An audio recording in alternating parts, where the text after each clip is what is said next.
আমি যদি 300টাই নারী দেখতাম তো আমি খুশি হইতাম। এটা তো আমি আপনি চাইলে হবে না। That's not the reality. Reality is যে আমাদের 50 বছর ধরে নারীদেরকে ওভাবে সুযোগ দেওয়া হয় নাই তাদের স্ব কনস্টিটিউয়েন্সিতে কাজ করার জন্য।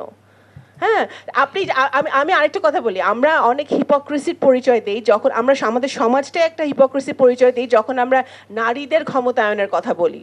হ্যাঁ, আমরা কিন্তু নারীদের, আমাদের অর্ধেকের বেশি নারী ভোটার, আমরা নারীদেরকে ব্যবহার করি ভোট চাইতে, ঘরে ঘরে গিয়ে ভোট চাইতে। আমরা নারীদেরকে আন্দোলন করতে তাদেরকে সামনে ঠেলে দিই, গুলি খাইতে সামনে ঠেলে দিই, লাঠির বাড়ি খাইতে সামনে ঠেলে দিই, বাট তাদেরকে যখন প্রাপ্যটা দেওয়া হয় তখন কিন্তু আমরা উই শাই অ্যাওয়ে। সো আমাদের হিপোক্রেসি পরিচয় দেই, আমরা এটা তো আমাদের মানতে হবে। তো এখন আমরা এই যে এত এখানে আমি আমার সামনে যে নারীরা বসে আছে ওরাও তো আন্দোলনে ছিল, তাই না? ওদের সাথে আরো অনেক মেয়েরা ছিল কিন্তু গত বছর, ওরা কোথায়? So you have to have a thick skin to be in politics. You have to have a thick skin. এখন যারা পলিটিক্সে টিকে থাকতে পারে, প্রাইভেট ইউনিভার্সিটি আরো মেয়েরা তো ছিল, তাদেরকে তো আমরা দেখি না, তারা তো পলিটিক্সই না, তাদের কথাও শোনা যায় না। বাট আমাদের থিক স্কিন থাকতে হবে, বাট আমাদের এই হিপোক্রেসি থেকেও আস্তে আস্তে বেরিয়ে আসতে হবে। এসএমসি উৎসালায় এলো আরো উন্নত নতুন প্যাকেজ, জীবন বাঁচায়, জীবনকে এগিয়ে নিয়ে যায়।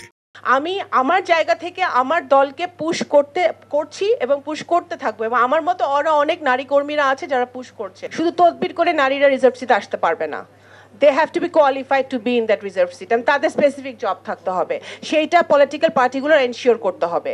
সেটা যখন এনশিওর করবেন তখনই মানে আমরা গান শোনা বন্ধ হয়ে যাবে ইয়েতে বিভিন্ন, মানে I am not that it's not good, but you know what I mean, যে আমার যাদের আসার দরকার, যারা কোয়ালিফাইড, যারা কন্ট্রিবিউট করতে পারবে সংসদে, তারাই যেন আসে, সেটার অ্যাকাউন্টেবিলিটি, ট্রান্সপারেন্সি এবং নির্বাচন কমিশনের এখানে একটা বিরাট ভূমিকা থাকা উচিত। নির্বাচন কমিশনের বাধ্য করতে হবে সব পলিটিক্যাল পার্টিকে যে তোমাদের স্বচ্ছতা থাকতে হবে।